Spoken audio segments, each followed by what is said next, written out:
My stepfather demands I hand over my lottery winnings because he's the man of the house after he kicked me out at 18. My mom married Dennis when I was 14. He moved into our house, took over the master bedroom, and immediately started making rules. His house, his rules. That's what he said. Except it wasn't his house. It was my mom's house. My real dad left it to her when he died. But Dennis acted like he owned everything the moment he put a ring on her finger. He made me call him sir. He gave me a curfew of 8 p.m. even on weekends. He complained about how much food I ate. He said I was a financial burden. When I turned 16, he told me I needed to start paying rent. $300 a month. I was in high school. I got a job at a fast food place just to pay him. My mom didn't say anything. She never said a word about Dennis. She just looked at the floor and told me it would teach me a lesson in responsibility. I worked 20 hours a week during school and 30 during summers. I paid Dennis every single month. I never missed once. He never said thank you. He never said he was proud of me. He just took the money and told me I was learning how the real world worked. The day I turned 18, 2 weeks after graduation, Dennis told me I had 30 days to move out. He said I was an adult now. He said he and my mom needed their privacy. He said I'd been a guest long enough. My mom cried, but she didn't fight for me. She just helped me pack my things and slipped me $200 when Dennis wasn't looking. I moved into a room I rented from an old lady across town. I worked full-time at a warehouse and took night classes at community college. I didn't ask Dennis or my mom for anything. Not money, not help, not advice. I figured out everything on my own. How to file taxes, how to fix a car, how to budget so I could eat and pay tuition at the same time. It took me 6 years to get my degree. I became an accountant. Not glamorous, but steady. Good salary, good benefits, room to grow. I moved into my own apartment, then my own condo. I built a life completely separate from Dennis and my mom. I saw them maybe twice a year. Thanksgiving and my mom's birthday. Dennis always made comments about my job, my car, my clothes. He said accountants were boring. He said I should have gone into business like him. He ran a failing landscaping company that my mom's money kept afloat. But sure, I was the one who made bad choices. I stopped letting his comments bother me. I just smiled, helped my mom with the dishes, and left as soon as I could. 3 months ago, I won the lottery. Not the massive jackpot, but enough. $470,000 after taxes. I didn't tell anyone at first. I paid off my condo. I put a chunk into savings. I bought a new car. Nothing flashy, just reliable. I donated some to a shelter that helped me once when I was 19 and between jobs. I told my mom about a month later. I asked her to keep it between us. I should have known better. She told Dennis that same night. He called me the next morning, not to congratulate me, not to say he was happy for me. He wanted to meet for lunch. He said we needed to discuss the family finances. I should have said no. But part of me was curious. I wanted to see what he would actually say to my face. We met at a diner near his house. He looked the same. Same polo shirt, same smug expression, same way of looking at me like I was still a 16-year-old handing over rent money. He didn't waste time. He said the lottery winnings needed to be distributed fairly. He said he was the head of the family. He said my mom had sacrificed so much to raise me. He said the least I could do was share my good fortune. He had a number in mind, $200,000. He said he'd take it in a lump sum. He said he'd use it to expand his landscaping business. He said it was an investment in the family's future. I asked him what he meant by family. He said him, my mom, and me. We were a unit. We needed to support each other. I reminded him that he kicked me out at 18. He said I needed to grow up. I reminded him that he never once helped me with college, with my first apartment, with anything. He said I was keeping score like a child. Then he got angry. He said I was being selfish. He said my mom was embarrassed by how greedy I was being. He said no one in the family would respect me if I kept the money all to myself. He said he was the man of the house and he had final say on financial matters. He actually thought being married to my mom gave him some kind of authority over my bank account. I let him talk for another 10 minutes. He had plans. A new truck for the business. A vacation for him and my mom. Maybe a boat. He talked like the money was already his. Like I was just a minor obstacle between him and a spending spree. When he finally stopped, I told him I wasn't giving him anything. His face went from normal to bright red in about 2 seconds. His voice got louder. People at other tables started looking over at us. He told me I was being selfish and ungrateful. He said family takes care of family. He said I was spitting on everything he and my mom did for me. I kept my voice calm and steady. I reminded him that he kicked me out when I turned 18. I said I've been supporting myself ever since that day. I told him we clearly have very different ideas about what family means. His jaw clenched. His hands gripped the edge of the table. But he didn't have a good answer to that. He switched tactics fast. His voice got softer, almost sad. He said my mom cries every night about how distant I've become. He said money was destroying our relationship. He said she missed having her daughter in her life. I pointed out that he was the one who called this meeting. I said he was the one demanding my money, not me. He slammed his hand down on the table. The silverware jumped. More people looked over. He said I had 1 week to think about what kind of daughter I wanted to be. Then he stood up and walked out. He didn't pay for his coffee. I sat there for another minute, then paid the bill and left. I made it to my car before my hands started shaking. I gripped the steering wheel and just sat there in the parking lot for 20 minutes. Part of me knew this would happen. I knew Dennis would try something like this. But hearing him actually say the words, actually demand my money like he had some right to it, made me so angry I could barely think straight. I started the car and drove back to my condo. I went straight to my laptop. I spent the whole evening looking up stuff about family financial pressure and legal protections. I read about other people whose relatives tried to claim they were owed lottery winnings. I learned about cease and desist letters and harassment laws. I made notes. I saved websites. I felt a little better having information, having a plan. My phone rang around 8 that night. Mom. Her voice sounded small and apologetic when I answered. She said Dennis was very upset. She said maybe I could just help them a little bit. Not the full amount, she said, but something to show I care. I asked her why she told Dennis about the lottery when I asked her not to. She went quiet for a few seconds. Then she said she tells her husband everything. That's what married people do, she said. I felt something break inside my chest when she said that. I told her I already paid off my condo. I said I put money away for my future. I said I donated to charity. I said I'm not giving Dennis anything. She started crying. She said I was tearing the family apart over money. She said I've changed. She said I used to be such a sweet girl. I told her I'm the same person who paid rent at 16. I said I'm the same person who got kicked out at 18. I said nothing about me has changed except now I have money and Dennis wants it. She kept crying. I ended the call. The next morning, I looked up lawyers who handle family law and financial protection. I found Caroline Donaldson. Her website said she helps people protect their assets from family pressure. I called her office and got an appointment for that afternoon. I sat in her office and explained everything. Dennis demanding $200,000, the diner meeting, my mom's phone call. Caroline took notes the whole time. She wrote down dates and details. She asked questions about Dennis's exact words and my mom's involvement. When I finished, she looked up at me and said, "This happens more than people think." She said we need to protect my assets right away. Caroline told me to document everything from now on. Every conversation with Dennis. Every phone call from my mom about money. Every text message. She said if Dennis tries to make legal threats or harasses me, I'll need a clear record of everything. She explained that having documentation makes all the difference if things get worse. I went home that night and started a detailed log. I wrote down everything I could remember from the diner meeting. What Dennis said. What I said.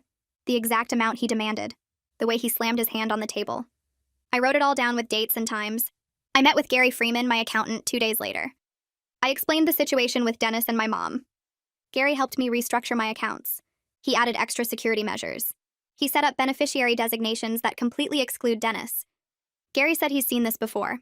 Family members claiming they're owed lottery winnings. He said legal documentation is the best protection I can get. I felt safer leaving his office. I had lawyers and accountants and documentation. I had protection. 3 days after the diner, Dennis called my phone directly. His voice sounded friendly and reasonable. Like the diner fight never happened.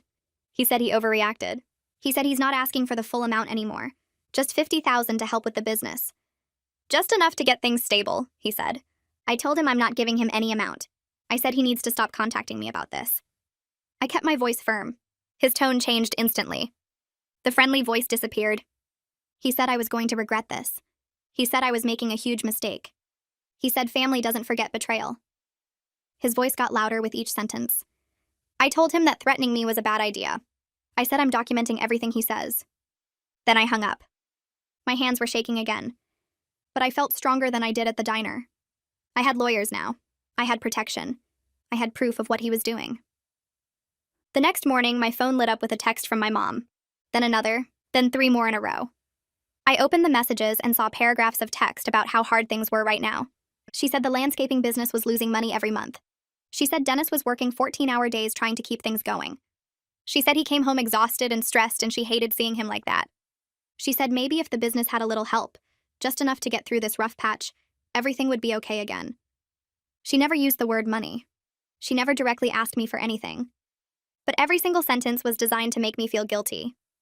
Every word was crafted to make me picture Dennis suffering and my mom suffering and all of it being my fault because I had money and wouldn't share. I read through all the messages twice. Then I opened my phone's camera and took screenshots of every single one. I saved them to a folder I'd created called documentation. I didn't respond. I put my phone face down on my desk and went back to work. 2 days later, I met Jeremy for lunch at a cafe near our office. Jeremy and I had worked together for 3 years. He was the person I talked to about everything.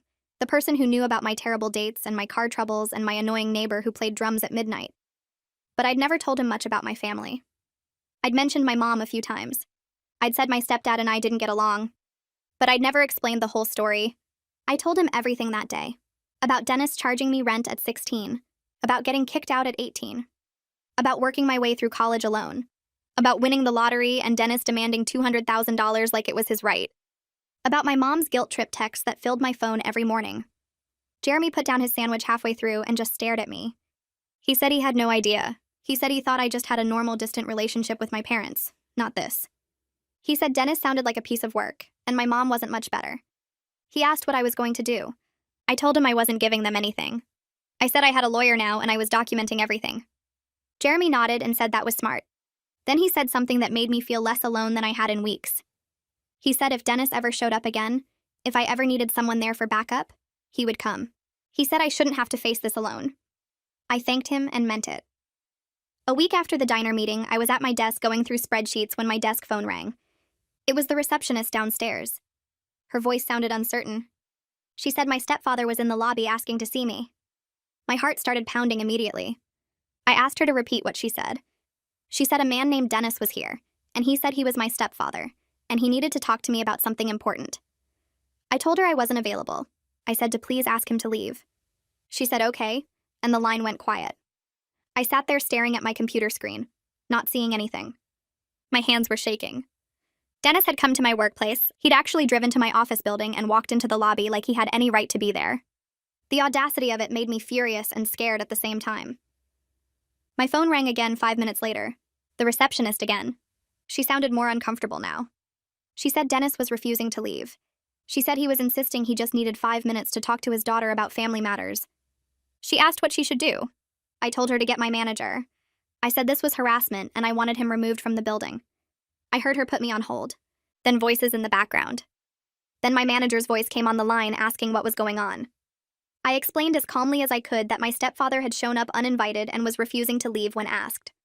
My manager said he'd handle it and hung up. I sat frozen at my desk for the next 10 minutes. I couldn't focus on work. I kept imagining Dennis down in the lobby making a scene. Everyone in my office seeing this. Everyone knowing my personal drama. Then my manager came to my desk. He said Dennis was gone. He said he'd told Dennis very firmly that he needed to leave or they would call security. Dennis had argued for a few minutes, saying he just wanted to talk, saying this was a family matter. But he'd finally left. As he walked out, he'd shouted loud enough for everyone in the lobby to hear that I couldn't avoid him forever. My manager asked if I was okay. I said yes, even though I wasn't. He said if Dennis came back, they would call the police immediately. I thanked him and tried to go back to work, but my hands wouldn't stop shaking. I was humiliated. Everyone on my floor had probably heard about this by now. The accounting department wasn't that big. People talked. I pulled up my email and sent a message to Caroline explaining what had just happened. She responded within an hour. She said this was harassment and we needed to send a formal cease and desist letter immediately. She said showing up at my workplace after I'd told him to stop contacting me about money was a clear violation of boundaries. She asked if I wanted her to draft the letter. I wrote back and said yes. I authorized her to send whatever she thought was appropriate. Part of me felt relieved. Taking legal action felt like finally having some protection. But part of me was anxious about what Dennis would do when he got a letter from a lawyer. Would it make things better or worse? That evening, my phone rang. My mom. I almost didn't answer, but I knew she'd just keep calling. I picked up. She was crying before I even said hello. She said I'd had Dennis thrown out of my workplace like he was some kind of criminal. She said I was destroying him. She said he was a good man who just wanted to talk to me and I'd humiliated him in front of strangers. I cut her off. I said Dennis showed up at my job uninvited. I said I told him through the receptionist that I wasn't available and asked him to leave. I said he refused and made a scene and that was on him, not me. She kept crying. She said I'd changed. She said I'd become cold and cruel. She said the daughter she raised would never treat family this way. I wanted to scream. I wanted to remind her that the daughter she raised was the one who paid rent at 16 and got kicked out at 18. But I just said I had to go and hung up. The next day, I looked up therapists who specialized in family dynamics. I found Lorelei Richards. Her website said she helped people set boundaries with difficult family members. I called and got an appointment for the end of the week. When I walked into her office, she smiled and gestured to a comfortable chair. She asked me to tell her what brought me in. I started explaining about Dennis and the lottery money. But then I found myself going back further. To being 14 and Dennis moving in, to paying rent in high school, to getting kicked out, to my mom never standing up for me, to this pattern of my mom choosing Dennis over me again and again for 16 years. I started crying halfway through. Not quiet tears, but full sobbing that I couldn't control. Lorelei handed me tissues and waited. When I finally stopped, she said something that hit me hard. She said my mother's passivity wasn't passive at all. She said every time my mom stood by and let Dennis treat me badly, that was an active choice. She said my mom was choosing her comfort over my well-being. She said that was painful to accept, but it was important to see clearly. I nodded. I'd never thought about it that way before. I'd always told myself my mom was just weak or scared of Dennis. But Lorelei was right. My mom was making choices. She was choosing Dennis every single time. 3 days later, Caroline called to tell me the cease and desist letter had been sent via certified mail. She read me the key parts over the phone. It stated clearly that Dennis must stop contacting me about money. It said he must stop showing up at my home or workplace. It said any future communication needed to go through attorneys. The letter was firm and professional. Caroline said Dennis would have to sign for it so we'd have proof he received it. I felt protected having this legal documentation. I felt like I'd finally drawn a line that had consequences behind it. But I also felt sad. It shouldn't have to be this way. Families shouldn't need lawyers. 2 days after that, my mom called again. She said Dennis was so hurt by the legal letter that he could barely function. She said he was depressed and angry and felt attacked. She said I was breaking her heart and destroying her marriage. She asked how I could be so heartless to the man who raised me. I took a deep breath. I said Dennis didn't raise me. I said he charged me rent and kicked me out and now he wanted my money. I said if their marriage was destroyed, it was because Dennis couldn't accept that I had boundaries. She started crying again. She said I was tearing the family apart. I said the family was already torn apart 16 years ago when Dennis kicked me out. She hung up on me. The next morning, my mom texted asking me to come to dinner at the house. She said we needed to talk things through like a family. She said Dennis promised he would be calm and reasonable. She said they just wanted to find a compromise everyone could live with. I stared at the text for a long time. Every instinct told me this was a bad idea. Lorelei had told me in our last session that I didn't owe Dennis another conversation. She said I'd already stated my boundaries clearly, and going to this dinner would just give him another chance to manipulate me. But part of me wanted to believe my mom. Part of me wanted to think maybe we could actually talk and reach some kind of understanding. Part of me still hoped my mom would finally stand up for me. I texted back and said I would come to dinner. One dinner. To see if we could have a productive conversation. My mom responded immediately with a heart emoji and said Saturday at 6. I already regretted saying yes. Saturday came too fast. I spent the morning checking my documentation file 3 times, making sure I had everything organized. Bank statements, the cease and desist letter, Caroline's business card, text message screenshots. I felt like I was preparing for a trial instead of dinner with my mother. I texted Jeremy around noon to let him know the plan. He told me to call him if things got bad, that he'd drive over if I needed him. Having someone in my corner made the whole thing feel less scary. I drove to my mother's house just before 6, parking on the street instead of the driveway so I could leave quickly if I needed to. The house looked exactly the same as it always did. Same beige siding, same flower beds my mother kept neat, same front door I'd walked through 1,000 times as a kid. But walking up to it now, I felt 14 again. Small and powerless and waiting for Dennis to tell me what I'd done wrong. I knocked instead of using my old key. My mother answered right away, her face lighting up like I'd given her a gift just by showing up. She hugged me tight and I smelled her familiar perfume, the same kind she'd worn my whole life. She led me inside and I saw Dennis sitting at the dining room table. He was in what used to be my father's chair at the head of the table. He'd been sitting there for 16 years like it belonged to him. Like everything in this house belonged to him. My mother had set the table with her nice dishes, the ones she only used for holidays. There were serving bowls of food already out. Roast chicken, mashed potatoes, green beans. My mother's hands were shaking slightly as she gestured for me to sit. I took the chair farthest from Dennis. He nodded at me but didn't stand up or offer to shake my hand. We sat in awkward silence while my mother brought out rolls and poured water into our glasses. She was moving too fast, too nervous, filling the quiet with the sounds of dishes and silverware. Dennis asked me to pass the potatoes. I handed them over.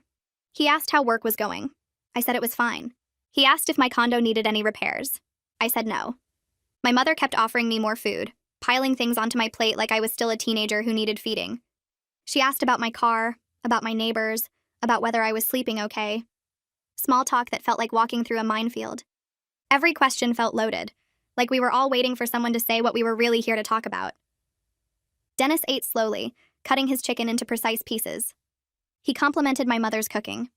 He mentioned that the landscaping business had picked up a few new clients. He talked about the weather. It was all so normal on the surface, but I could feel the tension underneath. My mother's smile was too bright. Dennis's voice was too calm. I barely tasted the food. After we finished eating, my mother started clearing plates. Dennis leaned back in his chair and cleared his throat. He said he wanted to apologize for how he'd acted at the diner and at my workplace. He said the business had been struggling and he'd let his stress get the better of him. He said he understood that I'd built my own life and he respected that. The words sounded rehearsed, like he'd practiced them. My mother was nodding along from the kitchen doorway, encouraging him. I thanked him for the apology and waited. I knew there was more coming. Dennis folded his hands on the table and said that while he understood my position, family should help family in times of crisis. He said he'd thought about it a lot and he wasn't asking for the original amount anymore. He said $25,000 would be enough, just enough to save the business and keep things stable. My mother came back to the table and sat down. She jumped in to say it wasn't really about Dennis's pride, it was about her security. She said the business supported both of them, and if it failed, she'd be affected too. She asked if I didn't want to protect my own mother. I felt the familiar guilt rising in my chest, that old feeling of being responsible for my mother's happiness. But I pushed it down. I told them I'd offered to help my mother directly years ago, back when I first got my accounting job and had some savings. I reminded her that she'd refused because Dennis said they didn't need my help. I said I wasn't giving them money now, especially not for a business that Dennis had run into the ground. Dennis's face darkened. His jaw clenched and his hands tightened on the table edge. My mother looked like she might start crying. She said that was different. That was before things got so bad. Dennis said I was being unreasonable. He said $25,000 was nothing to me now, barely a dent in what I had. He said I was choosing money over family. Then he said something that made my blood run cold. He said I was just like my father, cold and selfish with money. It was a low blow and he knew it. My father had left my mother the house specifically to protect her, to make sure she'd always have a roof over her head. And Dennis had been living in that house rent-free for 16 years, acting like he owned it. I stood up.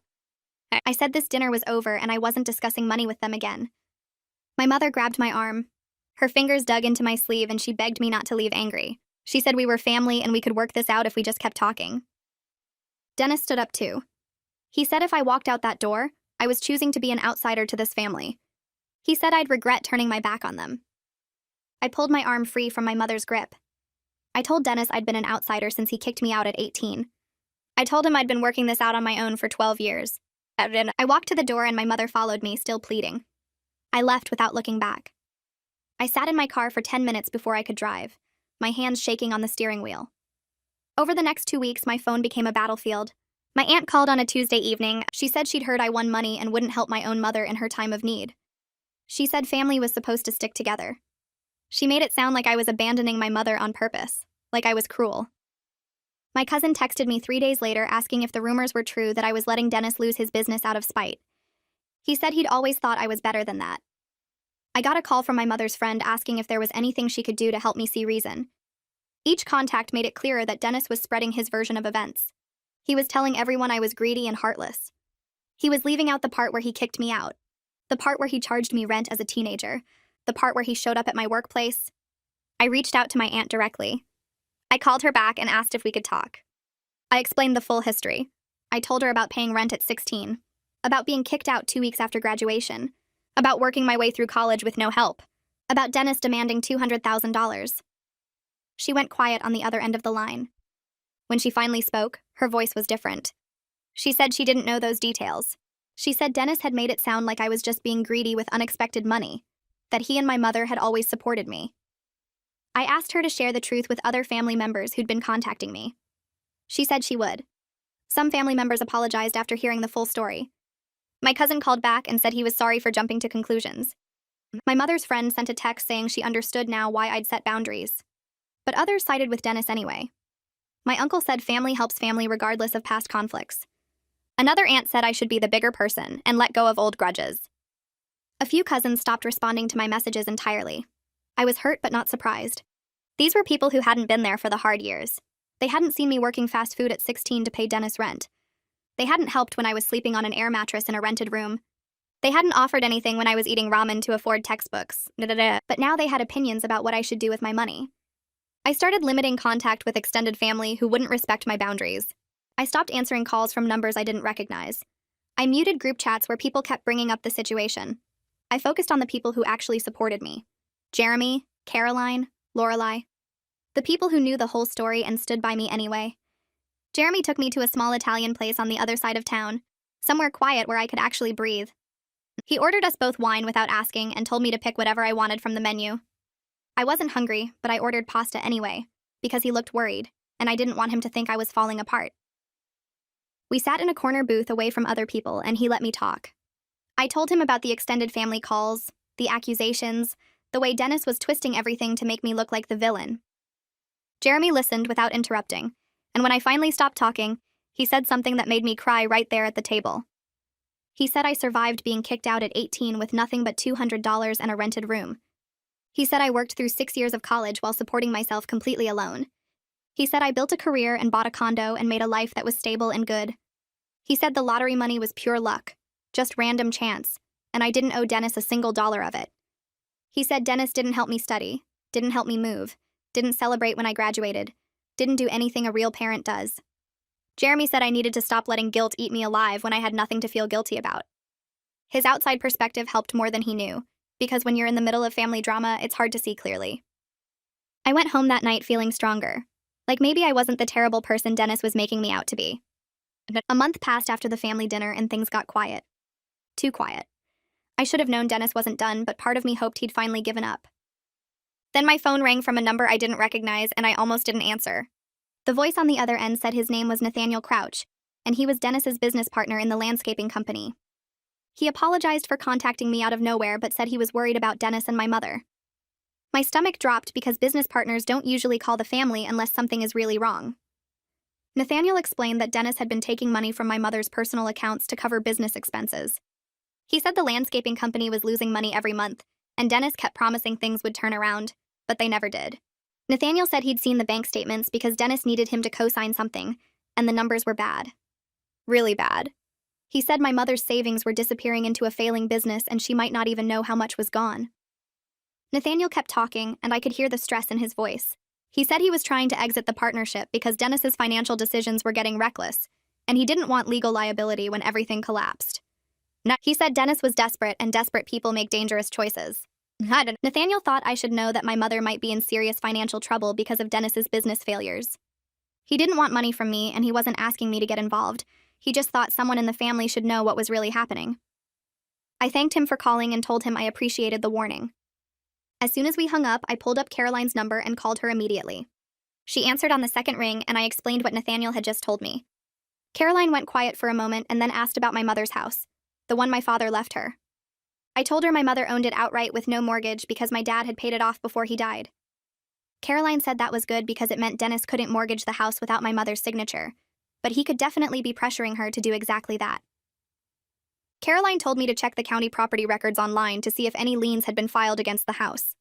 She walked me through how to access the public records, and I spent the rest of the evening searching through documents I barely understood. Most of it looked normal, just the original deed transfer from my father to my mother and the property tax records. Then I found something dated 2 weeks ago. Dennis had tried to take out a home equity line of credit on my mother's house. The application was there in the public records, requesting $75,000 against the property. My hands started shaking as I read through the details. The application listed both Dennis and my mother as applicants, but I knew my mother would never risk the house my father left her unless Dennis pushed her into it. I screenshot everything and sent it to Caroline with a message asking what this meant. She responded within minutes saying the application existed, but she'd need to check if it was approved. I I couldn't sleep that night thinking about Dennis trying to take the one thing my father made sure my mother would always have. The next morning, I called my mother directly. She answered on the fourth ring, sounding tired, and I asked her straight out if Dennis was trying to mortgage the house. She got quiet, and I could hear her breathing on the other end of the line. I asked again, more gently this time, and she finally admitted that Dennis said it was the only way to save the business and their future. I felt sick. I told her that house was her security, the one thing that was completely hers, and she shouldn't risk it for Dennis's failing company. She said I didn't understand the pressure she was under, that Dennis was her husband and she had to support him. I reminded her that my father left her that house specifically, so she'd always have a place to live no matter what happened. She started crying and said Dennis promised he could turn the business around if he just had one more chance. I asked if she'd signed the application, and she said yes, but the bank hadn't approved it yet. My heart sank because she'd already agreed to risk everything. I took a breath and tried to stay calm. I told my mother I would pay for her to meet with a financial advisor independently, someone who could review her whole situation without Dennis being present. I said she needed to see the real numbers, understand how much money was already gone and how much danger she was in. She refused immediately. She said it would be a betrayal of her husband, and she trusted Dennis to make financial decisions for their family. I couldn't believe what I was hearing. I asked her how it was a betrayal to protect herself, and she said I was trying to come between her and Dennis. I told her I was trying to help her keep the house my father left her, but she said I just didn't understand marriage and compromise. We went in circles for 20 minutes until I finally gave up. I told her the offer stood if she changed her mind, and then I ended the call before I said something I'd regret. I sat there feeling completely devastated that she was choosing potential financial ruin with Dennis over her own security. I had a therapy appointment with Lorelai 2 days later, and I broke down as soon as I sat on her couch. I told her everything about the house and Dennis's attempt to mortgage it and my mother refusing help. Lorelai listened and then said something that hurt, but I needed to hear. She said I cannot save my mother from choices she's actively making. She said my mother is an adult who is choosing to stay with Dennis and risk her financial security, and I have to accept that I can't control that. Lorelai said I could offer help and resources, but I couldn't force my mother to take them, and continuing to push would just hurt me without changing anything. She said the hardest part of loving someone is watching them make bad choices and knowing you can't stop them. I cried through most of the session because accepting that felt impossible. I wanted to protect my mother the way she never protected me, but Lorelai was right. My mother was making her own choices, and I had to let her face the consequences, even if it destroyed her financially. 2 weeks crawled by, and I heard nothing from my mother or Dennis. Then my phone rang early on a Tuesday morning, and it was my mother calling. I almost didn't answer, but something made me pick up. She was crying so hard I could barely understand her at first. She said the bank denied the home equity line of credit because Dennis's credit score was too low, and the business financials were terrible. She sounded relieved and terrified at the same time. She said she was glad the bank said no because she'd been scared about risking the house, but now she was scared about what Dennis would do next. I asked her gently if she'd considered whether staying with someone who would risk her house was safe. She got defensive immediately and said I was twisting everything, that Dennis was just trying to save their future, and I was making him sound like a villain. I tried to explain that someone who loves her wouldn't pressure her to risk the house my father left her, but she talked over me saying I didn't understand their marriage. She hung up before I could say anything else. My phone rang again 10 minutes later from my mother's number. I answered thinking she was calling back to apologize, but it was Dennis's voice that came through the line. He was shaking with rage, his words coming out fast and sharp. He said I poisoned the bank against him, that I sabotaged his business on purpose, that I was trying to destroy his marriage to my mother. I told him I had nothing to do with the bank's decision, that his own finances and credit score did that. He called me a liar and said I must have contacted the bank to tell them not to approve the loan. I said that wasn't how banks worked and he needed to stop contacting me. He kept yelling about how I was ruining everything, and I was going to pay for what I'd done to him. I told him again that I had nothing to do with the bank, and he needed to stop blaming me for his own failures. He said this wasn't over and hung up. Then Dennis said something that made my blood run cold. He said he was going to sue me for what he called family contribution. He claimed that because he housed me from 14 to 18, I owed him compensation now that I had money. He said he'd kept receipts and records of everything he spent on me, and I was going to pay it all back plus interest. It was completely absurd legally, but it scared me emotionally because Dennis sounded serious. I told him he was welcome to try, but no lawyer would take that case. He said I'd be hearing from his attorney and hung up. My hands were shaking as I opened the voice recorder app on my phone and realized I'd been recording the whole call. I immediately sent the recording file to Caroline with a message asking if Dennis's threat had any legal standing. She called me back within an hour and said we needed to talk about next steps because Dennis was escalating in dangerous ways. Caroline called me back within 20 minutes of receiving the recording. She listened to the whole thing without interrupting, and when it finished, she was quiet for a moment before speaking. She told me Dennis had no legal claim whatsoever to my lottery winnings, and his threat was completely baseless intimidation. She explained that even if he had been my legal guardian, which he wasn't since my mother had full custody, he couldn't claim compensation for normal parenting expenses years after the fact. The rent he charged me as a minor was already legally questionable, and trying to use it as justification for demanding money now was absurd. But she also said we needed to take his threat seriously because desperate people do desperate things. She recommended we prepare a formal response through her law firm to shut down any actual legal filing before it started. She said she'd draft a letter explaining exactly why Dennis had no claim, and warning that any frivolous lawsuit would result in counterclaims for harassment and legal fees. I authorized her to send it immediately. The letter went out 2 days later via certified mail so we'd have proof Dennis received it. Caroline sent me a copy and I read it 3 times, feeling safer with each pass. The language was clear and firm, laying out the legal reality that Dennis had no standing to claim any portion of my winnings. It referenced the recording of his threat, documented his pattern of harassment, including showing up at my workplace, and stated clearly that any legal action would be met with aggressive defense and countersuits. The letter ended with a demand that Dennis cease all contact with me regarding money or face further legal consequences. For about a week after the letter arrived, everything went quiet. No calls from Dennis, no visits, no messages through my mother. I started to think maybe the legal threat had actually worked. Then my phone started buzzing with texts from my mother. The first one said I'd turned everything into a legal battle when we should be handling this as a family. The second said families shouldn't need lawyers to talk to each other. The third said my father would be so disappointed in how I was treating the people who raised me.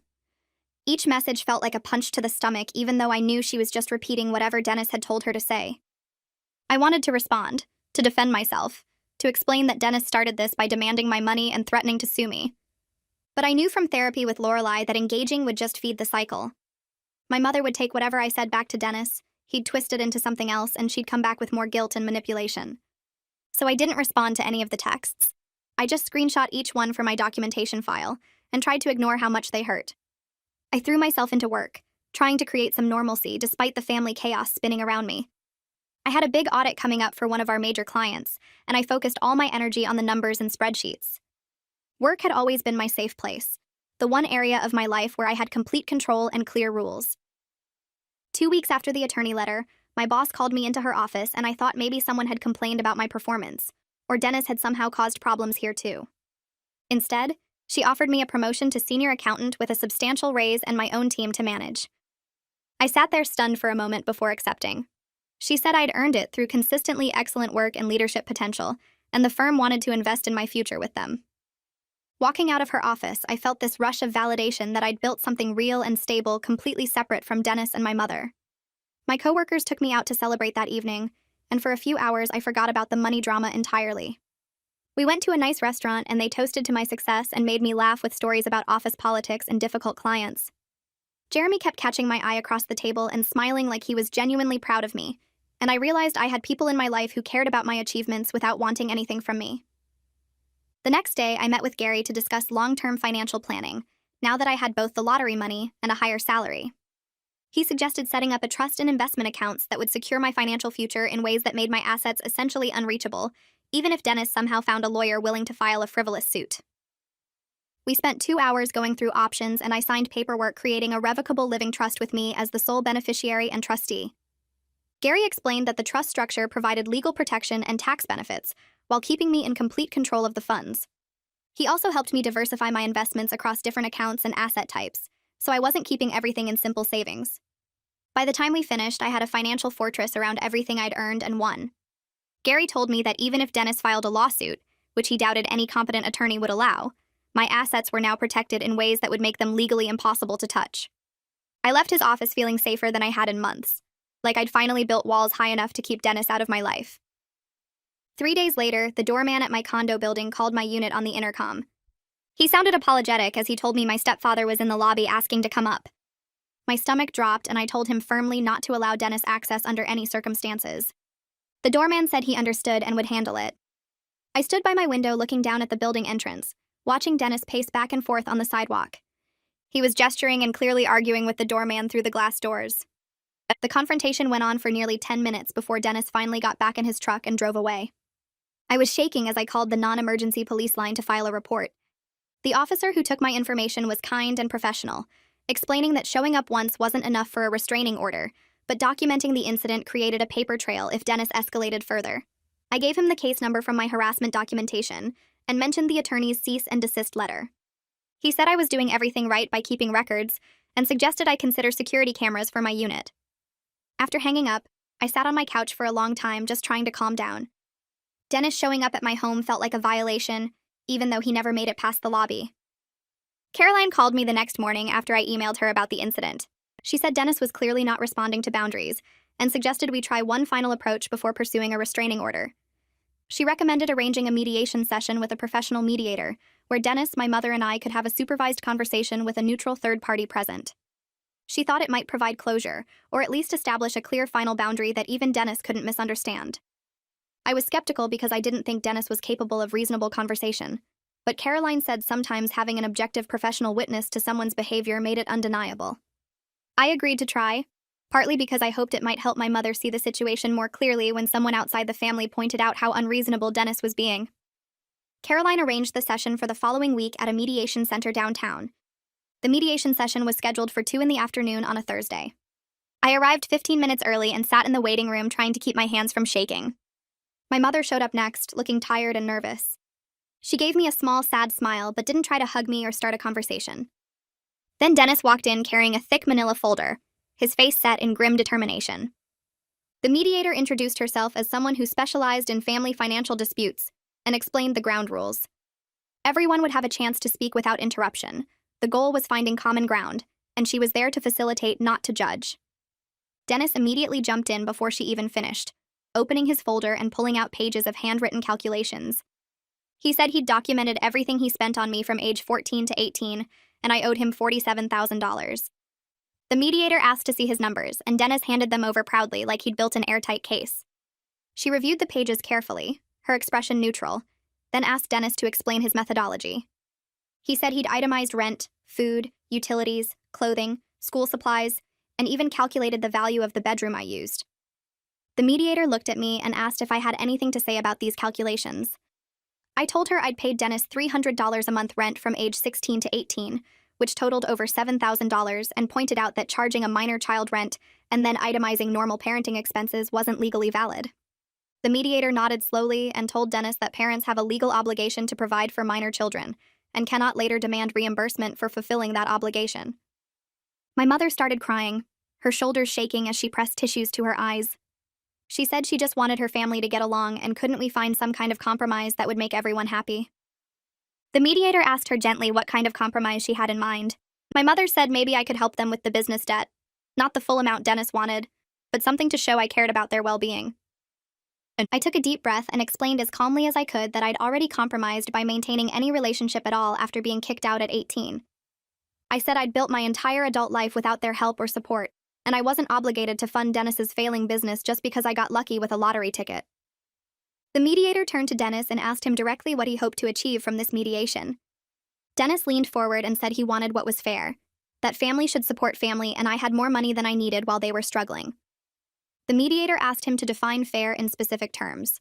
Dennis said fair was me recognizing that he and my mother sacrificed to raise me, and I owed them for that sacrifice. I felt something break loose inside me, all the years of biting my tongue and staying quiet. I told Dennis that fair would have been him not charging me rent when I was 16 years old and working 20 hours a week during high school. Fair would have been him not kicking me out at 18 with 30 days' notice. Fair would have been him not demanding $200,000 of my lottery winnings like he had some right to them. Fair would have been him not harassing me at my workplace and showing up at my home after I said no. Fair would have been him being an actual parent instead of a landlord who resented my existence. The mediator sat back in her chair and looked between the three of us. She said clearly that Dennis had no legal standing to claim any portion of my lottery winnings, and that his pattern of behavior constituted harassment. She asked if there was any possibility of resolving this through voluntary family support, and I said no, there wasn't. Dennis stood up abruptly and said this was a waste of time, that the mediator was biased against him. The session ended with no resolution, and Dennis storming out while my mother gathered her things slowly. My mother caught me in the hallway outside the mediation room before I could leave. She asked if we could talk privately for just a minute. I almost said no, but something in her face made me agree. We sat on a bench in the building lobby and she twisted her hands together nervously. She admitted that Dennis had been impossible to live with since I refused to give him money, that he blamed her for raising an ungrateful daughter, that their marriage was more strained than it had ever been. I waited for her to say she was leaving him, or that she finally saw how wrong his behavior was, but instead she just said she didn't know what to do anymore. She said Dennis was angry all the time and she was tired of being caught in the middle between us. I told her gently that she wasn't caught in the middle. She was choosing to stay with someone who was harassing her daughter and trying to steal money I'd won through pure luck. She flinched at the word stealing but didn't deny it. She said marriage was complicated and I didn't understand the full situation. I said I understood enough to know she was choosing Dennis's comfort over my safety and well-being, just like she had when I was younger. She started crying again and said she wished things were different, but she didn't know how to fix any of this. I stood up and told her I loved her, but I couldn't keep having the same conversation where she acknowledged the problem, but refused to change anything. She nodded and wiped her eyes and I walked away, knowing nothing had really changed at all. I drove home in a daze after the mediation session ended. My mother's admission that Dennis made her life difficult, but her refusal to change anything played on a loop in my head. I parked in my condo garage and sat there for 20 minutes before going inside. My phone buzzed with a text from my mother asking if we could talk soon. I didn't respond right away. I needed to figure out what I actually wanted from a relationship with her, if anything was even possible anymore. The next morning I called her and asked to meet for coffee, just the two of us. She agreed immediately, sounding hopeful in a way that made my chest hurt. We met at a cafe halfway between our homes, neutral territory where Dennis wouldn't show up. My mother looked tired when she arrived, dark circles under her eyes and her hands shaking slightly as she stirred sugar into her coffee. I waited for her to speak first, but she just looked at me with sad eyes. I told her I loved her and I always would, but I couldn't keep having a relationship where she enabled Dennis to harass me. She started to protest and I held up my hand. I explained that I needed one clear boundary. She could contact me directly anytime she wanted to build our relationship, talk about her life, share things that mattered to her. But any mention of money, any pressure to reconcile with Dennis, any attempt to guilt me about my choices would result in me ending the conversation immediately. She wiped tears from her face and asked if I really meant that. I told her I'd never been more serious about anything. She nodded slowly and said she would try, though her voice shook when she said it. I wasn't sure she could stick to it. Dennis had controlled her for so long that I doubted she knew how to have a conversation without considering what he would think. We finished our coffee in uncomfortable silence and hugged briefly in the parking lot before going our separate ways. That evening, my phone buzzed with a text from my mother's number. The message was clearly from Dennis. He wrote that I would regret choosing money over family, that karma would catch up to me, that I was making the biggest mistake of my life. I screenshot the message immediately and forwarded it to Caroline with a note about the continued harassment. Then I blocked my mother's number. I felt guilty blocking her, but I needed space from the constant emotional manipulation. The silence that followed was peaceful in a way I hadn't expected. No angry calls, no guilt trips, no messages designed to make me feel like a terrible daughter. But the silence was also sad because it meant accepting that my mother couldn't or wouldn't protect our relationship from Dennis's interference. I spent the weekend cleaning my condo and organizing my finances with the new security measures Gary had helped me set up. Over the next month, I focused on building the life I actually wanted with the financial security I now had. I took time off work and booked a trip to Ireland, a place I'd always wanted to visit, but never thought I could afford. I walked through ancient castles and sat in tiny pubs listening to live music. I ate fresh seafood and hiked along dramatic cliffs overlooking the ocean. I didn't worry about costs or budget or whether I could afford the nicer hotel room. The freedom felt strange at first, almost wrong, like I was being too indulgent. But I reminded myself that I'd earned this through years of hard work and pure luck, and I deserved to enjoy it. When I got back, I donated another chunk of money to causes that had helped me when I was struggling. The shelter that gave me a place to stay when I was 19 and between jobs. A food bank that kept me fed during my leanest months in college. A scholarship fund for community college students working full-time. Each donation felt meaningful in a way that buying things for myself didn't. I was turning my good fortune into help for people facing the same struggles I'd survived. I scheduled my regular session with Lorelai after I returned from Ireland. She asked how I was feeling about the situation with my mother and Dennis. I told her about blocking my mother's number and the strange mix of peace and sadness that followed. Lorelai helped me understand that I'd been mourning the loss of a real relationship with my mother since I was 18, maybe even longer. The lottery money didn't create the dysfunction in my family. It just made the dysfunction impossible to ignore anymore. All those years I'd hoped that somehow things would change, that my mother would stand up to Dennis, that we could have a normal mother-daughter relationship. The money forced me to see that those hopes were fantasies. My mother had made her choice over and over again, and that choice was Dennis. Lorelai asked how it felt to finally stop hoping for change. I admitted it was a relief mixed with grief. Relief because I could stop waiting for something that was never going to happen. Grief because accepting the reality meant letting go of the relationship I'd always wanted. The grief was real and heavy, but so was the relief. I felt lighter somehow, like I'd been carrying a weight I didn't realize was there until I set it down.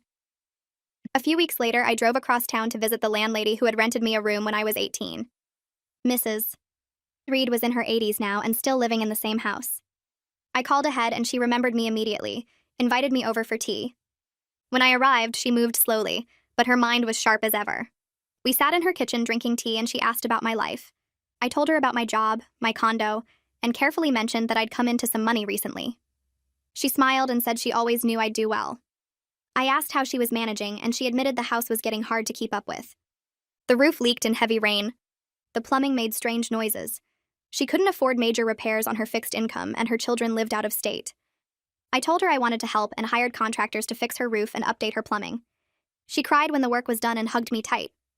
She said helping me all those years ago was one of the best decisions she ever made. Her kindness reminded me that family wasn't just blood. Family was the people who showed up when you needed them. Jeremy invited me to lunch one afternoon and mentioned his sister ran a nonprofit organization. Lynette worked with young people aging out of foster care and kids from difficult family situations. Jeremy thought I might be interested in volunteering given my own experience.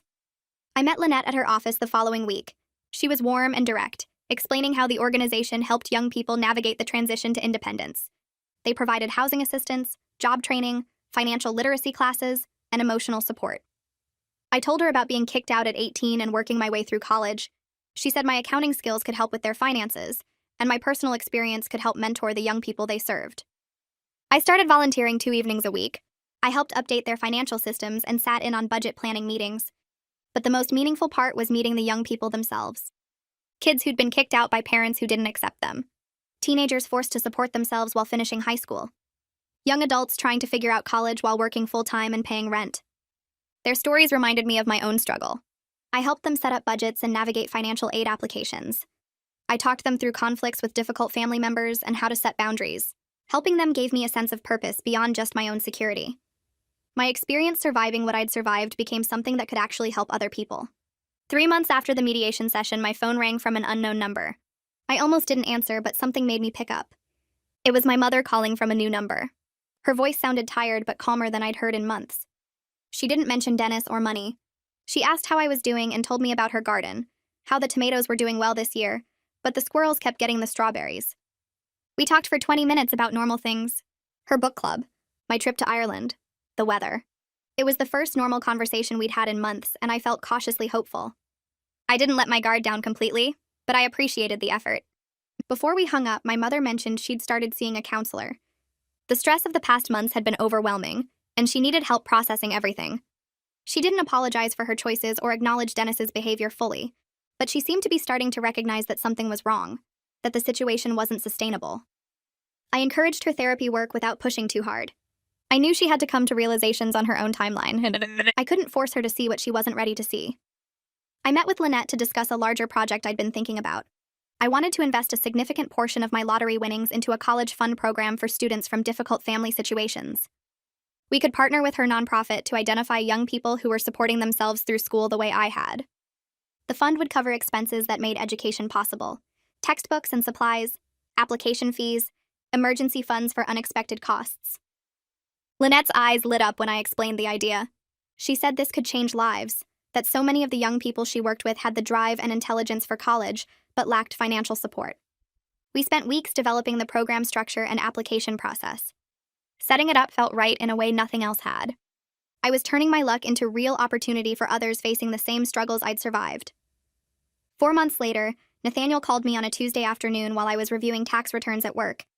He sounded relieved and apologetic at the same time. Dennis's landscaping business had officially filed for bankruptcy that morning. Nathaniel had managed to exit the partnership 2 months earlier after seeing the financial disaster coming. He wanted me to know, so I could check on my mother's house. He said Dennis had been desperate near the end, trying to convince Nathaniel to mortgage his own home for the business. I thanked him for the warning and called Caroline as soon as I hung up. She walked me through checking the county property records online. The house was still solely in my mother's name. No liens, no mortgages, no claims against it. Dennis had tried but failed to use it as collateral. I felt a strange mix of relief and sadness knowing my mother's one real asset was safe, but her life with Dennis was probably about to get much harder. My mother called 3 days after the bankruptcy filing. Her voice was quiet and scared, but she wasn't asking for money. She just needed to talk to someone who would understand what losing the business meant. Dennis was angry all the time now, blaming everyone but himself. She was worried about how they would pay bills, whether they could afford to keep living in the house even though it was paid off. I listened without offering solutions or money. When she paused, I reminded her gently that she had options. She owned the house outright. She could leave Dennis and keep the one thing my father had left to protect her. She went silent for a long moment before saying she wasn't ready to think about that. I told her I understood, but the option existed whenever she was ready. We talked for a few more minutes about small things before she said she needed to go. At least I had said it clearly. At least she knew. 6 months after winning the lottery, I sat in my condo looking at the life I had built and felt genuinely content. The legal protections Caroline had helped me set up were solid. The financial structures Gary had created gave me long-term security. The therapy work with Lorelai had taught me how to maintain boundaries without guilt. The volunteer work with Lynette's nonprofit gave me purpose beyond my own situation. The college fund program was accepting applications from young people who reminded me of myself at 18. I had friends who supported me, professionals who validated my choices, and meaningful ways to use my money that aligned with what mattered to me. The family drama still hurt sometimes. I still wished my mother would choose herself over Dennis. I still felt angry about the years of manipulation and control, but those feelings didn't control my daily life anymore. They were part of my story, not the whole story. I had finally accepted what Lorelai had been telling me for months. I couldn't save my mother or change Dennis. I could only protect myself and help others facing similar struggles. My lottery win had given me financial security, but more than that, it had forced me to stop hoping my family would change and start building the life I actually deserved. I was proud of the boundaries I had set even when they were hard. I was proud of standing firm when Dennis and my mother pressured me. I was proud of the person I had become through all of this. For the first time in years, I felt genuinely excited about my future. Not because I had money, but because I had finally chosen myself.